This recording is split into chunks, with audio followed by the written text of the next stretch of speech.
అదే స్త్రీ అయితేనేమో ఇక్కడ ముక్కు పుడక పెడతారు, ముక్కు పుడక పెట్టి ఆ నరాన్ని గట్టిగా ఒత్తితే ఈ స్మెల్ ద్వారానే స్త్రీకి కామం ఉంటుంది. కావాలంటే స్త్రీలు కూడా ఉన్నారు కదా, మీరు అడగండి. ఆ కామం అనేది అక్కడి నుంచి బంద్, అంటే మళ్ళీ రాదు, కామం రాదు స్త్రీకి. 2 రుజువులు ఉన్నాయి. శ్రీనివాస్ మొదటి వచ్చినప్పుడు ఎలా ఉన్నాడు చూసారు కదా, ఆ వీడియోస్ ఉన్నాయి కదా మీ దగ్గర. ఏమి లేకుండా వచ్చాడు, దిగంబరంగా వచ్చాడా, ఇక్కడే ఉండే 2 ముక్కు పుడకలు. ముక్కు పుడక గురించి నేను గట్టిగా మొత్తుకున్నాక రాత్రి ముక్కు పుడక వచ్చేసింది అక్కడికి. ఉజ్జయిని పోయి వచ్చి నిమ్మకాయ పెట్టుకుని వచ్చిండా. మళ్ళీ నేను హెయిర్ గురించి మాట్లాడినా. 14 సంవత్సరాలు తపస్సు చేసిన వాడికి ఆ కేశఖండన వేరేలాగా ఉంటుంది, జుట్లై ఉంటుంది, అంతా ఇలా ఉంటుంది కదా. మరి ఎక్కడ జుట్టు అనగానే పోయిండు, జుట్టు వేసుకుని వచ్చాడు. ఇవన్నీ విషయాల వివరణ వేరే డాక్యుమెంటెడ్ సామ్ ఇవన్నీ. ఇప్పుడు మీరు అన్నాడు ఆయన భిక్షాటన చేసేవాడి దగ్గర డబ్బులు లేవా అని. అంటే నేను డబ్బుల గురించి ఏంటంటే, ఒక వ్యక్తి పిలిచి 15-16 లక్షలు ఏదో ఇచ్చిందని ఒకటి మీ అందరు కూడా వచ్చిన విషయమే కదా. మరి భిక్షాటన చేసేవాడికి 10 లక్షలతో పని ఏముంది? నేను ఫోర్స్ చేయలేదు, వాళ్ళే ఇచ్చారు. ఫోర్స్ చేస్తే ఏంది? అడగలేదు ఎవరు కూడా. సాధువుల లక్షణం అనేది భిక్ష. మహాశివుడు కూడా నీ ఇంటికి వచ్చేసి అన్నము ప్రసాదము ఏదేస్తేనే తీసుకెళ్తాడు, అంతే కదా. శివుడే వచ్చి నీ ఇంటి నుంచి ఒక భిక్ష తీసుకెళ్తే మరి డబ్బులు ఇస్తాను ఎలా తీసుకుంటావు? అంటే ఇవన్నీ పిచ్చి పిచ్చి మాటలు మాట్లాడేసి అదే సనాతన ధర్మం అని అంటే ఒళ్ళు పూర్ణమైపోతుందని చెప్తున్నా. శ్రీనివాస్కి ఇంటుండొచ్చు కదా వీడియో, ఆయన చెప్తున్నది. అలాంటివి చెప్పకూడదు విషయాలు. శాసనాలు, ఇతిహాస పురాణాలు, తాళపత్ర గ్రంథాలలో రుజువు ఇంకా కాశీలోనే ఉన్నాయి స్వామి. అవి రాసి ఉన్నాయి ఆడ. కాశీ పోయిన యుగంలో లేదు, ఇప్పుడు ఈ యుగంలో కూడా ఉంది. మిమ్మల్ని కలిసి మీతో మాట్లాడారు కదా, నిజంగా ఆయన సాధన లేదు, ఏం లేదు. 14 ఏళ్ళు సాధన ఒంటికాల మీద చేసిన వాడికి ఒక కాలు పనిచేయదు Shankara. You can Google it. నేను నీకు లైవ్ గా చెప్తున్నా అన్ని విషయాలు. ఇప్పటికి 5 ప్రూఫ్స్ చెప్పా. 14 సంవత్సరాలు ఒంటి కాల మీద సాధన చేసిన వాడికి ఒక కాలు పని చేయదు, కుంటుకుంటూ ఉంటాడు. అదే సాధన తత్వం. ఎందుకు అలా ఇలా కుంటుకుంటూ ఉంటాడు అంటే ఇందులో బ్లడ్ ఫ్లో ఉండదు కదా. ఇలా నేను ఇప్పుడు 10 నిమిషాలు మాట్లాడతానే ఈ చేతి పని చేయదు. మరి అలాంటిది 14 సంవత్సరాల సాధన చేసిన మహానీయుడికి ఒంటికాల మీద చేసిన వాడు ఎలా జరుగుతున్నాడు చూసారుగా మీరు. ఇవన్నీ నేను లైవ్ గా డాక్యుమెంట్. ఇప్పుడు ఒక నిజంగానే చేయలేదు అనుకోండి, వీళ్ళందరినీ రూల్ చేయడానికి, మానిటర్ చేయడానికి ఎటువంటివి ఉండవా? ఎందుకు ఉండవు? సాధు సంతులది ఏంది? 14 సంవత్సరాలు ఒంటికాల మీద సాధన చేశాను చెప్పాడు, కానీ 24 అవర్స్ ఒంటికాల మీద నిలబడతానని చెప్పలేదు. కొంత నిర్దిష్ట సమయం ఉంటుంది. ఇప్పుడు మనం దేవుడి పూజ చేస్తాం, రోజంతా చేస్తాం, 24 అవర్స్ చేయం. ఒక అరగంట, ఒక గంట ఏదో కార్యక్రమం బట్టి ఒక అరగంట, గంట ఆ సమయంలో ఏకాల మీద నిలబడి చేసి ఉండొచ్చు. చేసినట్టుగా ఒక రోజుకు ఒక గంట లాగా 14 సంవత్సరాలు అన్న ఒక ప్రూఫ్ ఉంటుంది కదా. సాధువులు కూడా డైరెక్ట్ 14 ఏళ్ళు ఉండరు ఇలాగా. నేను కూడా అదే చెప్తున్నాను. ఒక గంట చేసినా ఒక ప్రూఫ్ ఉంటుంది కదా స్వామి.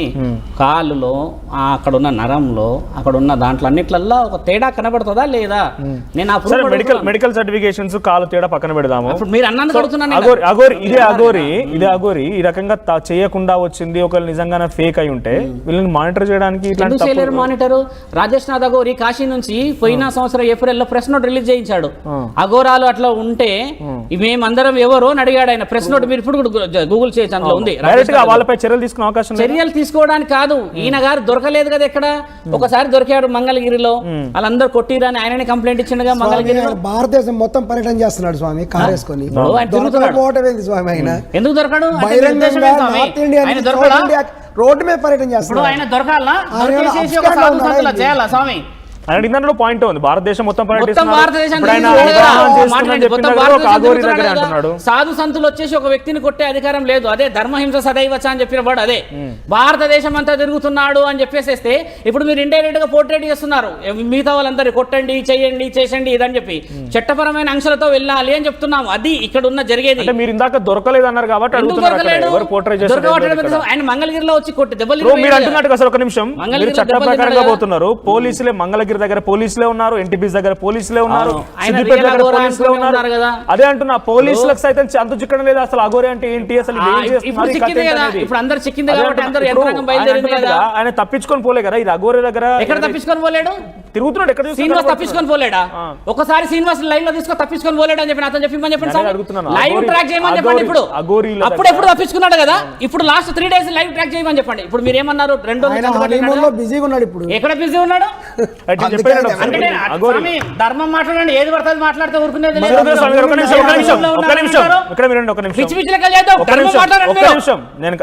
రాగండి, మీరు ఏది పడుతుంది మాట్లాడితే బాగుంటుంది.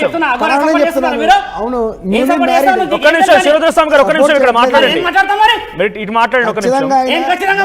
ఒక వ్యక్తి దాని పేరు ధర్మం అంటున్నాడు. నువ్వు దానికి సపోర్ట్ చేస్తావా? సపోర్ట్ చేయట్లేదు, నోరు బయట ఒకటి మాట్లాడతావు, మంచిగా చెప్తున్నా.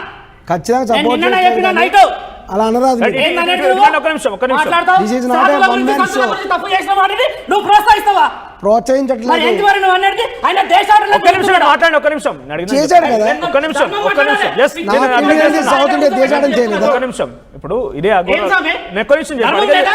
న్యాయం లేదా? ఆయన మాటల్ని ఖండిస్తున్నాను. చేసేవాడికి ఈయన సపోర్టా? ఆయన మాటలు నేను అబ్జెక్ట్ చేస్తాను. ఒక్క నిమిషం ఆగండి. నేను సపోర్ట్ చేయట్లేదు. ఒక్క నిమిషం. సపోర్ట్ చేయట్లేదు నేను. మీరు ఒక్క నిమిషం ఆయన మాటలు అబ్జెక్ట్ చేస్తున్నాను. ఆయన మాటలు అబ్జెక్ట్ చేస్తున్నాను.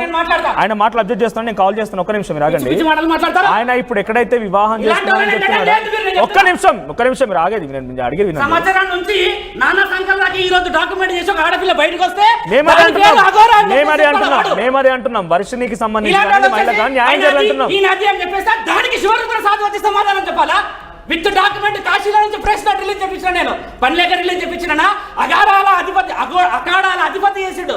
అఖాడాల అధిపతి పేరు చెప్తాను. మీరు ఆవేశపడి సమాధానం దొరికిదా? సమాధానం మీరు ఆవేశపడి సమాధానం దొరికిదా? ఆవేశపడి సమాధానం దొరికిదా? నేను అబ్జెక్ట్ చేస్తున్నా. ఒక్క నిమిషం ఆగండి. అబ్జెక్ట్ చేస్తున్నా. ఒక్క నిమిషం, నాతో మాట్లాడిస్తారా మీరు? ఒక్క నిమిషం, ఒక్క నిమిషం. మీరు ఆవేశపడకండి. నేను అనేది ఇప్పుడు ఆయన ఎక్కడైతే వివాహం మాట్లాడండి. మీరు పిచ్చి పిచ్చి మాటలు మాట్లాడదు చెప్తున్నా స్వామి. ఒక్క నిమిషం. ధర్మానికి సపోర్ట్, నేను ధర్మానికి సపోర్ట్. మీరే మేము ధర్మానికి సపోర్ట్ కాబట్టి అడుగుతున్నాం. ఆగండి, ఒక్క నిమిషం మీరు ఆగండి. ఎందుకు ఆవేశపడుతున్నారు? ఆవేశపడితే ఏమొస్తుంది? ఆవేశం సంవత్సరం లేదు కదా. ఇప్పుడు మహిళ రాకపోతే మీరు ఏం చేస్తారు? ఒక్క నిమిషం ఆగండి, ఒక్క నిమిషం ఆగండి, ఒక్క నిమిషం. మీరు అవకాశం ఇస్తారు కదా మాట్లాడేది. ఎందుకంటే ఆవేశం? ఎలా హనీమూన్లో ఉన్నాడు అడుగు. మీరు హనీమూన్ అనడం కరెక్ట్ కాదు. ఒక నిమిషం ఆగండి. మీరు కొత్తగా మ్యారేజ్ అయిన వాళ్ళు తర్వాత ఎందులో ఉంటారు? ఆయన ఒక్క నిమిషం మీరు ఆగండి. నేను ఒక్క నిమిషం. నీకు నీ ప్రెస్లను పిలిపించి నీకు కొత్తగా పెళ్లి అయిన వాళ్ళు తర్వాత ఏం చేస్తారు? హనీమూన్ లోనే ఉంటారు. ఒక్క నిమిషం ఆగండి. It's open. శివరుద్రస్వామి గారు, మీరు ఆయన దొరకట్లేదు అంటున్నారు. ఇన్నిసార్లు పోలీసులకు కంప్లైంట్ ఇచ్చారు కదా. పోలీసులు ఏమంటున్నారు? ఇప్పుడు మీరు నిజంగా అఘోరుల దగ్గర నుంచి మీరు ఎవరికి ఫోన్ చేస్తున్నారు? ఇప్పుడు నేను ఆయన అంటున్నాడు కదా, సమాధానాలు ఆయన చెప్పించాలి కదా. డన్. సో ఇప్పుడు ఇంతవరకు ఇంతమంది అఘోరులు చట్టాలు తీసుకునే వాళ్ళ శిక్షలు అంటే వాళ్ళపై చర్యలు తీసుకునే వాళ్ళు ఉంటున్నారు కదా. మీరు కాశీ వరకు వెళ్ళారు. అఘోరిపై ఎటువంటి చర్యలు తీసుకునే అవకాశం? చిత్తకాకి కుక్క శంకర, మీకు అర్థమైతలేదా? నేను అఘోరా అని చెప్పేసి వాడు ప్రెస్ నోట్ రిలీజ్ చేయమని చెప్పండి. నేను వాడిని మీరు అన్నట్టుగా మర్యాద చేయకపోతే అడగండి. ఇంతవరకు నేను అఘోరా అని చెప్పి శ్రీనివాసు ఒక 2-3 ఛానల్గా చెప్పిండు. అధికారికంగా నలుగురు నిలబడి చెప్పమని కదా. నాతో ఎందుకు గెలవలేడు మరి? గురువులను ఎందుకు గెలవలేడు మరి? పెద్ద పెద్ద సాధువులు సంతులను ఎందుకు గెలవలేడు మరి? మహాకుంభమేళకు ఎందుకు వెళ్ళలేడు మరి? కాశీలో వెళ్ళి పడవల దిగి ఫోటో పెడతావే? కాశీలో మహాక్షేత్రం లేదా? కాలభైరవ క్షేత్రం లేదా? అన్నపూర్ణమాత క్షేత్రం లేదా? విశాలాక్షి మాత గుడి లేదా? అక్కడ ఇన్ని గుడులకు ఎందుకు వెళ్ళలేవు నువ్వు? అక్కడికి నీ ఈఫో పగులుతుందనా? పడవల దిగి ఫోటో పెడతావు. ఆ పడవని దిగి పెట్టేస్తే మీరందరూ దాన్ని ట్రోల్ చేస్తారంటే అంత పిచ్చోళ్ళ. మామూలు సీదా అడుక్కునే వాడు వెళ్తే కాశీలో విశాలాక్షి దగ్గరికి వెళ్ళి దర్శనం తెప్పిస్తారు. ఇది మనకు తెలిసిందే కదా. మరి ఈయన గారు ఎందుకు వెళ్ళాలి లోపలికి? మహాకుంభమేళలో ఎక్కడెక్కడ నుంచో మైక్రోసాఫ్ట్ అధినేతలు వచ్చారు. పెద్ద పెద్ద డబ్ల్యూ చూస్తాం కదా మనం. వాళ్ళందరూ వచ్చేసి ఫోటోలు దిగారు, యూట్యూబ్ లోకి వచ్చారు, వీడియో అన్ని వచ్చారుగా. ఎల్లూరి శ్రీనివాస్ ఎందుకు రాలేడు? అక్కడ పట్టుకొని నిన్ను పగలగొడతారేనా? ఇవన్నీ తెలియదా? మీరు అడగరా స్వామి? దానికి వచ్చేసేసి పెళ్ళి అయింది చేసినట్ట ఆ తల్లిదండ్రులకి ఎంత బాధ అవుతుంది? కడుపులో మనం కన్నంగా పిల్లల్ని తింటుంది అన్నమే. ఒక నిమిషం మీరు ఆగండి, ఒక నిమిషం మీరు ఆవేశపడకుండా ఆగండి. ఒక నిమిషం. మురళీకృష్ణ శర్మ గారు, ఇందాక మీరు బిఫోర్ మనం స్టార్ట్ చేసేటప్పుడు వాళ్ళకు ఐడి కార్డు ఉంటుంది అన్నారు. ఏంటి ఐడి కార్డు? ఎవరు ఇస్తారు ఐడి కార్డు? ఒక నిమిషం మీరు ఆగండి, మీరు ఆగండి ఒక నిమిషం. చెప్పండి, ఐడి కార్డు ఎవరు ఇచ్చారు? ఏంటి ఐడి కార్డు? ఏంటి ఐడి కార్డు ద్వారా ఏం ఉపయోగం? అసలు ఎవరు ఇస్తారు ఐడి కార్డు అనేది?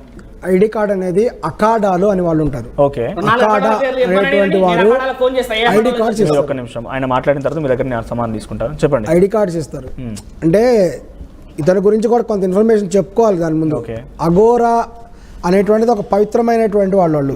అఘోరీలు అఘోరాలు అత్యంత పవిత్రమైనటువంటి వాళ్ళు. మేము కూడా కాశీ యాత్ర చేసాం. పుష్కరాల సమయంలో అనేక మంది అఘోరాలని ప్రత్యక్షంగా మేము కలిసాము, మాట్లాడే వాళ్ళతో. వాళ్ళు వివరించారు వాటి ప్రొసీజర్ ఏంటి అదంతా కూడా. క్లుప్తంగా చెప్తాను దీని గురించి. అది ఎవరికి పడితే వాళ్ళకి అఘోరా దీక్ష ఇవ్వరు. అది కూడా సెలెక్టెడ్ పీపుల్ మాత్రమే. ఎన్నో టెస్టులు పెట్టి, టెస్ట్ అంటే వాళ్ళ స్వభావం, ఎంతో సహనం ఉండాలి, ఓపిక ఉండాలి. విచిత్రమైన పనులు చెప్తారు, అశుద్ధం తినమని చెప్తారు, ఇంకేదో పని చెప్తారు, మూత్రం తాగమంటారు. ఇటువంటివి మామూలు వాళ్ళు చేయలేరు. అట్లా అన్ని నిర్లిప్తత వచ్చిన వాళ్ళు, అంత బలమైన కాంక్ష ఉన్న వాళ్ళు మాత్రమే చేయగలుగుతారు. ఇవన్నీ చేస్తే ఓహో ఇతనికి ఓపిక ఉంది, సహనం ఉంది అనుకో, అప్పుడు దీక్ష ఇస్తారు. నాకైతే ఎక్కడ కూడా ఓపిక అనిపించలేదు. ఇతని విషయం తీసుకుంటే మేము గమనించిన విషయం, ఇతని విషయం తీసుకుంటే నేను ఒక ఎగ్జాంపుల్ చెప్తాను. నా వద్ద ఒక ఆయన వచ్చేసి, ఒక అబ్బాయి, నాకు ఉద్యోగం కావాలండి హెల్ప్ చేయండి అన్నాడు. ఏం చదివావు బాబు అన్న. డిగ్రీ చదివాను అన్నాడు. Okay, very good. ప్రాబ్లం ఉన్నాడు చెప్పి నాకు తెలిసిన వాళ్ళు చెప్పి ఒక జాబ్ ఇప్పించా. తర్వాత వాళ్ళు ఏంటంటే జాయిన్ అయ్యేటప్పుడు ఫార్మాలిటీస్ ఉంటాయి కదా, ఒక అన్ని సర్టిఫికేట్ సబ్మిట్ చేయాలి. ఇతని దగ్గర డిగ్రీ సర్టిఫికేట్ లేదు. ఏంది అని అడిగా నేను. డిగ్రీ సర్టిఫికేట్ లేదు సార్ అన్నాడు. ఎందుకు లేదన్న, కొన్ని బ్యాక్లాగ్స్ ఉన్నాయి సార్, 2 years చదివాను, 3rd year డిస్కంటిన్యూ చేశాను సార్. మరి నువ్వు డిగ్రీ అని ఎలా చెప్పినావు? 3 సంవత్సరాలు డిగ్రీ చదివితే లేదా ఇంజనీరింగ్ 4 ఏళ్ళు చదివి ఎగ్జామ్లో పాస్ అయితే సర్టిఫికేట్ ఇస్తారు. That is the certificate, degree certificate. అది ఉంటేనే హీఈస్ ఎలిజిబుల్. పూర్తి కాకుండా డిగ్రీ అనే పదం వాడకూడదు. పేరు పక్కన బ్రాకెట్స్లో పెడతారు కొంతమంది. ఇది ఇక్కడ ఎందుకు చెప్పాల్సి వచ్చిందంటే, ఈ శ్రీనివాస్ అనేటువంటి వ్యక్తి, ఇతను ఒక దళితుడు. ఫస్ట్ ఇతను దళితుడు, తెలంగాణలో కుగ్రామంలో పుట్టినాడు. ఇతను చిన్నప్పుడు అతను మగవాడే. సాధారణంగా మనుషుల రకాలు ఉంటారు, చూసినప్పుడు అతను లింగం అయిపోయి వస్తారు, స్త్రీలింగం పురుషలింగం దాన్ని బట్టే చెప్తారు. అతను పురుషుడనే భావించారు, అలా పెరుగుతూ వచ్చాడు. కానీ అతనిలో ఉన్నటువంటి కొన్ని లోపాల వల్ల, జన్యు లోపాలు అయితేనేమి, అతనిలో క్రమక్రమంగా స్త్రీ లక్షణాలు డామినేట్ చేసినాయి. సో ఆ టైం ఏం లేదంటే కొంతమంది అక్కడ వాళ్ళు సంచార వాళ్ళు వస్తే వాళ్ళతో పాటు కలిసి తల్లిదండ్రుల పర్మిషన్ మీకు ఎవరైనా చెప్పిందా, అతనికి చిన్నతనం ఆయనకు సంబంధించినటువంటి ఈ విషయాలను మీకు ఎలా తెలుసు అని అడుగుతున్నా. అనేక సోర్సులు ఉన్నాయండి ఈ రోజులో, చాలా సంచారాలు వచ్చారు. అతన్ని తీసుకుని వాళ్ళ పేరెంట్సే చెప్పడం జరిగింది, పేరెంట్స్ కూడా చెప్పారు అది. సో ఎవ్రీథింగ్ వీడియో ప్రూఫ్స్ ఉన్నాయి. చెప్తే వాళ్ళు సరే అని చెప్పి వాళ్ళ పేరెంట్స్ అప్పచెప్పారు. ఈ విషయంలో పద్ధతిగా జరిగింది.